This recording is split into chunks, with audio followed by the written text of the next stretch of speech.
Babaji Netralaya I హాస్పిటల్స్లో ఇప్పుడు LASIK లేదా పీఆర్కే సర్జరీ ఒక్కో కంటికి కేవలం 7,999 రూపాయలు మాత్రమే. లాసిక్ లేదా పీఆర్కే ఎవాల్యుయేషన్ ఉచితం.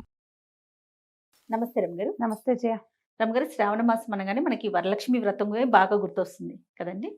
ఈ సంవత్సరం అసలు ఎప్పుడు వచ్చింది, ఎలా జరుపుకోవాలి, విధి విధానం, వరలక్ష్మి వ్రతం యొక్క మహత్యం, ఎన్ని విషయాలు ఉన్నాయో చూడండి మనకి. సాధారణంగా రెండో వారం వరలక్ష్మి వ్రతం వస్తూ మనకు కనపడుతుంది. అవును. అయితే వరలక్ష్మి వ్రత కథలో ప్రత్యేకంగా ఏం చెప్పబడిందంటే పౌర్ణమి ముందు వచ్చే శుక్రవారం అని. ఈసారి శ్రావణ మాసం మొదలవటమే శుక్రవారంతో మొదలయ్యేసరికి ఎలా అయింది, మూడో శుక్రవారం పౌర్ణమి ముందు వచ్చింది. ఓకే. సాధారణ మనం పూర్వకాలపు లెక్క అయితే మనం ఏం చెప్పుకుంటామంటే మూడో వారం అంటే వ్రతమైన మరుసటి వారం పనికిరాదు పూజకి. మూడో వారం మురికి వారం అంటారు మన వైపు. ఓకే.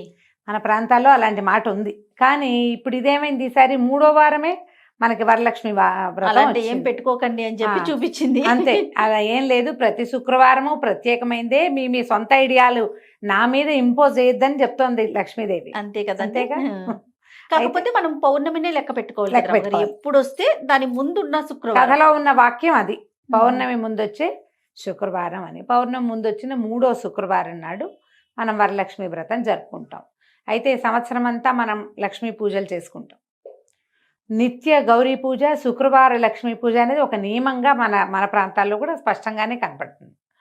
దసరాల దీపావళి అప్పుడు కూడా మనం లక్ష్మీ పూజ చేస్తాం. దసరాల్లో మహాలక్ష్మి అవతారం వేస్తాం. అవును. కానీ ఈ ప్రత్యేక శ్రావణ మాసంలో మాత్రం వరలక్ష్మి వ్రతం అని ప్రత్యేకంగా చెప్తాం. ఓకే. కాబట్టి మహాలక్ష్మి అష్టలక్ష్ముల్లో ఒక లక్ష్మి కాదు ఈమె, వరలక్ష్మిని. వరలక్ష్మే వరాలిచ్చే తల్లి. ఈ వరం ఎట్లా ఇస్తుంది, నువ్వు అడిగితే కాదు, నువ్వు బాగుంటే ఇస్తుంది, నువ్వు సరిగ్గా ఉంటే ఇస్తుంది. ఈ మన కథ ప్రకారం మనకు అదే కదా కనపడుతుంది.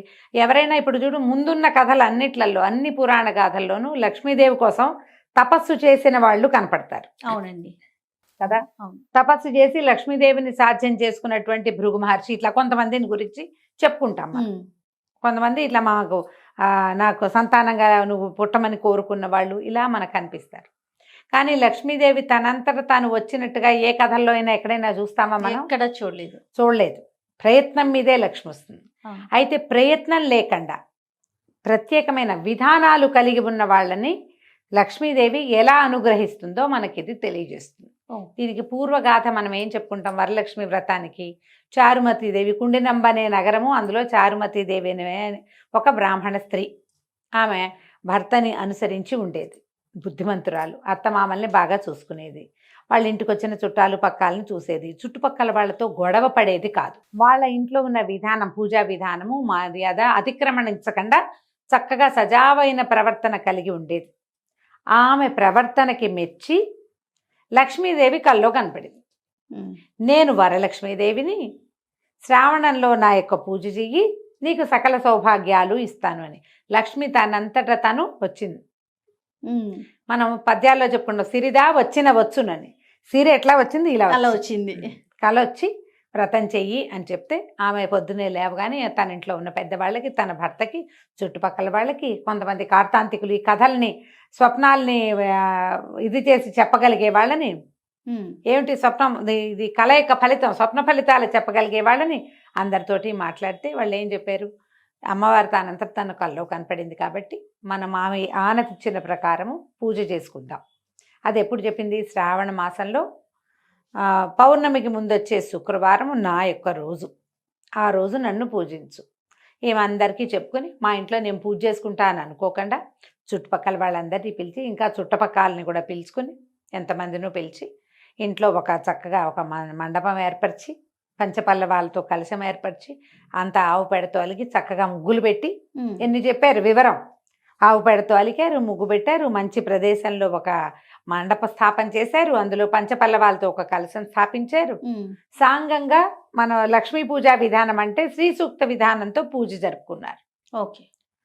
తర్వాత ఈ మండపానికి ప్రదక్షిణ చేశారు. ప్రదక్షిణ చేస్తుంటే ఒక్కొక్క ప్రదక్షిణకి ఒక్కొక్క సంపద చొప్పున ఈ ప్రదక్షిణ చేసే వాళ్ళందరికీ, ఇప్పుడు ఇందులో మళ్ళీ చూడు, ఎవరైతే కలొచ్చిందో చారుమతీదేవికి, ఆమెకు ఒక్కదానికే సౌభాగ్యం లభించిందని చెప్పట్లేదు. అవును. ఆమెతో పాటు ఆ వ్రతం చేసుకున్న వాళ్ళందరికీ చేతుల నిండా ఆభరణాలు కలిగినాయి, పాదాలకి బంగారు ఆభరణాలు, అన్ని గజ్జలు మువ్వలు పట్టీలు వచ్చేసినాయి. వాళ్ళ ఇళ్లలో అన్ని చోట్ల సంపద వృద్ధి అయింది, వాళ్ళ కోసం వాహనాలు వచ్చినాయి. పూజ ఒక కళ వచ్చింది ఒక ఆవిడికి. కానీ అందరికీ మేలు జరిగింది. మేలు జరిగిందంటే ఆమె చెప్పిన మాట నమ్మి, ఆమె అన్నది ప్రకారం, అన్న ప్రమాట ప్రకారము ఈ వ్రతం చేసుకోవడానికి కదిలి వచ్చిన వాళ్ళందరికీ అంటే నమ్మకం ఉంటే నిజమవుతుంది. అంతే. ఈ కథల్లో మనకు అవే ప్రత్యేకంగా చెప్తారు. అందుకని మనకేంటి ఆనవాయింది లేదు, పెద్దవాళ్ళు చెప్పారు చెప్పలేదు ఏమీ లేదు, ఎవరైనా వరలక్ష్మి వ్రతం చేసుకోవచ్చు. ఓకే. ఈ మంత్రం చదువుకునేటప్పుడు కూడా మహాలక్ష్మి కి చెప్పే ఉపచారాలని వరలక్ష్మీదేవికి చెప్పుకుంటాం. మళ్ళీ ఈ వరలక్ష్మి వ్రతం సంవత్సరంలో మనం ఎప్పుడూ చేయం. అవునండి. ఈ ఒక్కరోజే చేసుకుంటాం. ఈ రోజున చేస్తే లక్ష్మీదేవి తనంతట తను వరాలిస్తుంది. ఆమెకి ఏం కావాలి? శుభ్రమైన ఇల్లు, శుచి కలిగిన పద్ధతులు, పెద్దల్ని గౌరవించటం, భర్తతోటి సంసారం ప్రీతిపూర్వకంగా నెరపటం, చుట్టుపక్కల వాళ్ళతోటి ప్రశాంతమైన జీవనాన్ని గడపటం. మనది ఏ ధర్మమో ఆ ధర్మాన్ని నిర్వర్తిస్తే లక్ష్మి తనంతటా తను వస్తుంది. వరలక్ష్మి వ్రతం కథ అది. ఇప్పుడు మన ఎదురింటి వాళ్ళు వెండి చెంబు పెట్టి అమ్మవారిని పెట్టారు, మనం బంగారు చెంబు పెట్టాలి. వాళ్ళు ఇంతెత్తు పెట్టారు, మనం ఇంతెత్తు పెట్టాలి. వాళ్ళు బ్లౌజ్ పీస్ తోటి చీర కట్టారు, మనం నిజ చీరతోటే కట్టాలి అని అలంకరణలు, ఇల్లంతా పువ్వులు, ఇల్లంతా ఏమిటో హడావిడి. ప్రతిసారి వాయినాల్లో ఇంకా ఘనంగా ఒకళ్ళు ఇచ్చిన దానికంటే ఘనంగా ఇవ్వడం అన్న సాంప్రదాయానికి మనము శ్రీకారం చుట్టి అటువైపే పరిగెడుతున్నాము. మిమ్మల్ని మీరు పరీక్షించుకోండి, మనం ఇలా చేస్తున్నామా అని. లక్ష్మీదేవికి అస్సలు నచ్చని విషయం పోటీ. ఆమెకు నచ్చదు. పోటీ పడితే ఆవిడకి ఇష్టం ఉండదు. నువ్వు పోటీ పడద్దు, నీ పని నువ్వు చేసుకో. నువ్వు ఎంతవరకు చేయగలవు అంతవరకు చేయి. అందినంత మటుకు కాలు చాపుకోండి. విధానం వదిలేయద్దు. ఇప్పుడు శనగలు ఇవ్వాలి, కాస్ట్లీగా ఉంటాయి, తెల్లగా ఉంటాయి, అందంగా ఉంటాయని మనం కాబూలి ఇచ్చానా మనం అసలు వాడం. అవి ఇవ్వకూడదు, అవి ఇవ్వద్దు. పళ్ళు ఇవ్వాలి, అందుబాటులో ఏ పళ్ళు ఉంటే అవి ఇవ్వండి. ఫారిన్ పళ్ళు ఏమైనా ఎక్సోటిక్ ఫ్రూట్సే తెచ్చి ఇవ్వాలన్న ప్రయత్నం పెట్టుకోబోకండి. వస్త్ర విశేషం ఇస్తే మంచిదే, మీ శక్తి కొలది జాకెట్ మొక్క ఇచ్చినా మంచిదే, ఇవ్వకపోయినా పర్వాలా. చీరలు పెట్టాల్సిందే, లేకపోతే కుదరదు, వాళ్ళు బట్టలు చీరలు పెట్టారు వాళ్ళకి బాగా వచ్చింది మనకు వస్తుంది అట్లా అనుకోవద్దు. ఈ రకమైన ధోరణిలోకి వెళ్ళద్దు. శ్రద్ధ ముఖ్యం. శుభ్రంగా చక్కగా శుచిగా శుభ్రత పాటిస్తూ శ్రద్ధగా పూజ చేసుకోండి. భక్తి శ్రద్ధలతోటి తాంబూలం ఇస్తుంది వరలక్ష్మీదేవికే ఇస్తున్నామన్న శ్రద్ధతోటి వాయనమో తాంబూలమో ఇచ్చుకోండి. మీరు ఎంత శ్రద్ధగా చేస్తే ఫలితం అంత బాగుంటుంది. కథలో అదే చెప్పారు, మనం ఆ కథనే కదా ఫాలో అవుతాం. కాబట్టి ఈ ఆగస్టు 8వ తారీఖు 3వ శ్రావణ శుక్రవారం నాడు వరలక్ష్మి వ్రతాన్ని నిరభ్యంతరంగా చక్కగా శ్రద్ధగా జరుపుకోవచ్చు. నైవేద్యం విషయంలో ఏమైనా ప్రత్యేకమైన శ్రద్ధ తీసుకోవాలి? ఎలాంటి నైవేద్యం పెడతాం రమ్మగారు? సాధారణంగా అన్ని చోట్ల అందరూ కూడా 3 రకాలు లేదా 5 రకాలు లేదా 9 రకాలు 11 రకాలు 21 రకాలు కూడా నివేదనలు చేయొచ్చు. శక్తి కొలది మన ఓపికను బట్టి. మనం మామూలుగా చేసుకునే అన్నం పప్పు కూర అన్ని మామూలు పదార్థాలతో పాటుగా ప్రత్యేకంగా చిత్రాన్నాలు, పాయసము, పులిహోర, దద్దోజనం లాంటిది, తర్వాత ఏమో బూరెలు, శనగపప్పుతో చేసే పదార్థం ఏదైనా, శనగపప్పుతో మన మైసూర్ పాకు లాంటిది, బూందీ లడ్డు లాంటిది, అలాంటివి, వడలు, శనగపప్పు వడలు. మసాలా అంటే ఉల్లిపాయలు అవి వేయకూడదు. సాధారణంగా అందరూ ఒకటే అడుగుతారు, పండగ రోజు ఉల్లిపాయ వెల్లుల్లిపాయ వాడచ్చా అని. ఇలా పూజా విధానం పెట్టుకున్న రోజున వెల్లుల్లి వాడబోకండి. నేను అబ్బాయి ఉల్లిపాయ వాడండి, స్ప్రింగ్ ఆనియన్స్ గారెల్లో వేస్తే బాగుంటాయి అని అడిగారు మొన్న ఒకరు. స్ప్రింగ్ ఆనియన్ కూడా వాడద్దమ్మా. పొద్దున్న చేసుకోవాలా సాయంత్రం చేసుకోవాలా, ఈ క్లారిటీ కూడా చాలా మంది ఈ సంవత్సరం కొత్తగా వచ్చిన, ఇంతకు ముందు ఎప్పుడు అడగల. అంటే మరి లక్ష్మీ పూజ సాయంత్రం చేసుకుంటున్నాం కదా దీపావళికి, అందుకని అడుగుతారు. ఈ వ్రతాల్ని సువాసిని వ్రతాలు ఎప్పుడు ఉదయకాలమే చేసుకోవాలి. సాయంత్రం సూర్యాస్తమయం అయ్యే లోపల మీరు నానబెట్టిన శనగలన్నీ వాయనం ఇచ్చేసుకోవాలి. సూర్యాస్తమయం లోపలే వాయనాలు ఇచ్చేసుకోవాలి తప్పకుండా. భర్తకి, ఇంట్లో ఉన్న పెద్దవాళ్ళకి అక్షతలు ఇచ్చి కాళ్ళకి దండం పెట్టి అక్షతలు వేయించుకోండి. ఇది సువాసిని వ్రతం. భర్తల అభివృద్ధి కోసమే మనం ఈ వ్రతం చేసుకుంటాం.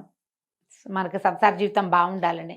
మనతో పాటు సాధారణంగా భర్తలు పెద్దవాళ్ళే అయి ఉంటారు కదా, పెద్దవాడు అనుకుని అక్షింతలు వేయించుకోండి. అక్షతలు వేయించుకోవటం ఇది నియమంగా చెయ్యండి. ఒకవేళ మనకి ఈ పూజ చేసుకోలేని పరిస్థితి ఏదైనా ఉంటే ముందు వారాల్లో లేదా తర్వాత వారంలో అయినా చేసుకోవచ్చు. కానీ ఈ రోజున చేస్తే ఉండే ఫలితం వేరేగా ఉంటుంది. ఎందుకంటే ఇప్పుడు పౌర్ణమికి ముందున్న శుక్రవారం అని ఎందుకు చెప్పారంటే పౌర్ణమి ముందు ఉండేటువంటి గ్రహస్థితులు వేరు, పౌర్ణమి తర్వాత వేరుగా ఉంటాయి. అందుకని ఇలా చెప్పబడింది.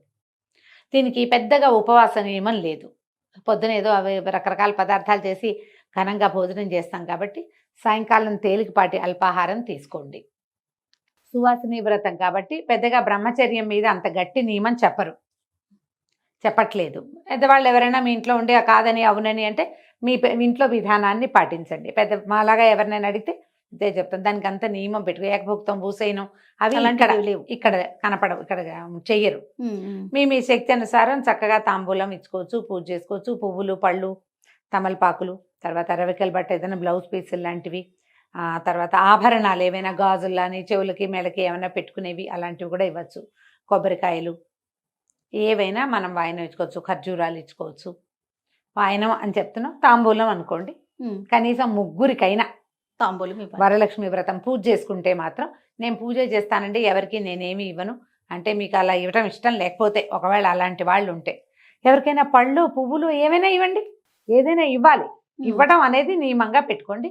ఇది చేస్తే సరిపోతుంది. తర్వాత అమ్మవారికి పలానా కలర్ పువ్వులు ఏమైనా పెట్టాలి అలాంటి నియమం ఏమైనా ఉందా అమ్మగారు? అలాంటిది లక్ష్మీదేవికి ఆ నియమం ఏం చెప్పారు జయ. మనకి ఇప్పుడు చామంతులు విరివిగా దొరుకుతాయి, గులాబీలు దొరుకుతాయి, కొద్దిగా జాజి పూలు అవి దొరుకుతున్నాయి కదమ్మా. మాల కడతామా, ఓ మాల వేయటం, పువ్వులతోటి అలంకరించుకోవటం. మీరు ముఖము ప్రతిమ చేసి నీవే పెట్టుకునే వాళ్ళు కొంతమంది. ప్రతిమ లేదు, ఇప్పుడు మనకి వెండి ముఖాలు దొరుకుతున్నాయి, ఆ ముఖం పెట్టుకుని కొబ్బరికాయకి చిన్నగా వస్త్రం తోటి అలంకరించి ఒక స్వరూపాన్ని చేసుకోవచ్చు. పూర్వం నుంచి వచ్చిన పద్ధతి ఏంటంటే బంగారానికి పూజ చేసుకోవటం మన విధానంగా ఉంది జయ. కొత్త బంగారం కొనుక్కుని ఒక కాసు కొనుక్కుని కాసు లక్ష్మీదేవి అమ్మవారిగా పెట్టుకుని పసుపు ముద్దలో పెట్టడం, పూజ చేసుకోవటం.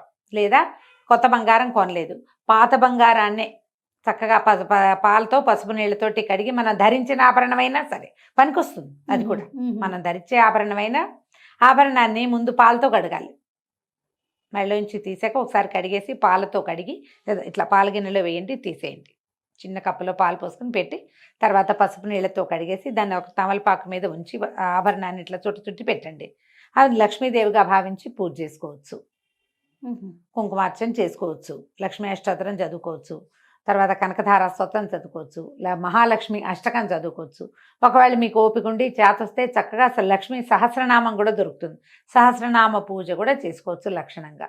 పువ్వులు ఉంటే చక్కగా పువ్వులతోటి అర్చన చేసుకోండి. షోడశోపచారాలు సమర్పించండి అమ్మవారికి.